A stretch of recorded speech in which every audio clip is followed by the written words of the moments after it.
Last year I was super excited. Like I look at the lava and sort of smile, and it was like, yeah, this is what you hear about. This year I literally walked off the plane and I looked at my wife and I said, I'm not excited at all. I'm here to work.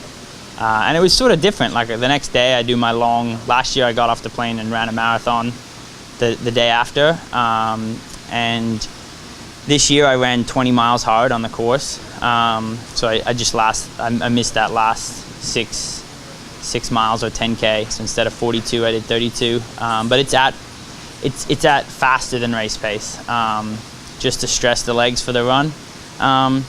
Yeah, I mean, I'm expected now to be top 10. I know realistically I could have a good day and be 15th, but I could have a good day and be 7th. I proved that last year, which is nice to know that it's not. I'm not saying I know I can be top 10.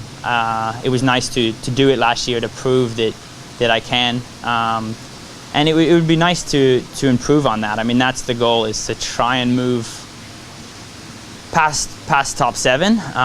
You always want to improve. I could have a better race than last year and maybe be 8th or 9th if everyone else has better races. I could have a better race than last year and be 12th.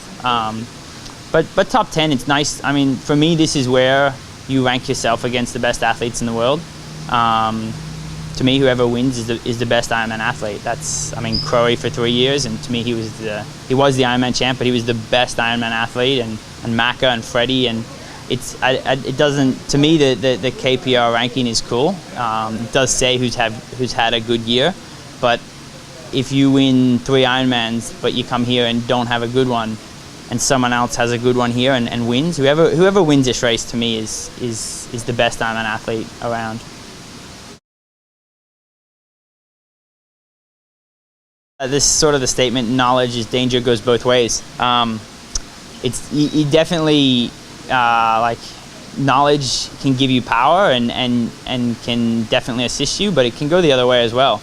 You can start to overthink things and just get a bit too crazy with it. I mean, there's different things that I've found out are faster, and it's like, yeah, but at what cost is it faster? And then okay, I have the fastest, but something might go wrong, or this isn't quite the fastest, but it's more reliable. So yeah, I mean, you want as much knowledge as you can have, but you got to be very careful with it. I've always said I don't use a power meter because of that. I used them for a few years, and I rode worse. It didn't help me. If eating an apple every day from now to the race makes you race faster, then I suggest doing it, whether there's scientific knowledge or not. Sometimes you do have to go with what feels the best for you, and also that's why we do other races in the year, as lead-up races, as they call them, is to know what works for you, and that's the biggest thing. The knowledge I have, I'm very happy to have on my side, but I don't think I have anything that other people don't have. And at the same time, I don't think I work any harder than anyone else. Anyone who's on the start line thinking I work the hardest is probably going to get a reality check. Everyone who gets to that finish in the top 10 is a hard worker, and most people that miss that, it's not from not doing the hard work, it's probably from doing too much. So it's an interesting one. I mean, you definitely want as much knowledge as you can have, but you have to handle it well. Yeah, I think this year we'll see a strong European show. The last decade, I'd say it's the Aussies. I mean, if every American, and I'm a dual citizenship, so I look at the Americans a lot because I have an American passport, but everyone wants to be first American in the U.S., and I always say, well, the Aussies want to be the first Aussie, which means you're going to win the race. And every year that's true. I mean, there was only one guy in front of Luke last year, and that was Freddie. So if Luke goes one better, he's a happy man. Yeah, I mean, the Europeans will be super strong this year. I mean, you have Andreas, who's always pretty much finished on the podium other than one mishap. Last year he didn't have a great race. Niels Froomhold is an up-and-coming who's been training with Andreas. Then there's Keenly, who got 4th with a flat tire 2 years ago and 3rd last year. 2-time 70.3 world champion Freddie. I mean, those guys. And then there's more. There's Aniko, who's been 2nd last year.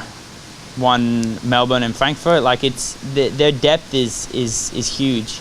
But in the end, it's a special race, and every year people are sort of surprised. I mean, last year Freddie won, and it wasn't a surprise to him at all. He'd been third the year before, but a few other people sort of, I don't know if they expected it, but he knew he was going well, and that's the biggest thing is just having belief in yourself. But you got to be realistic. There's 20 great athletes out there, and I mean there's 55 or 57 I think the men have, the best athletes in the world, and you don't want to underestimate them at any time. The guy who just scraped in as the 57th ranked athlete or 55th could win the race. Like it's a world championships, and that's how it should be.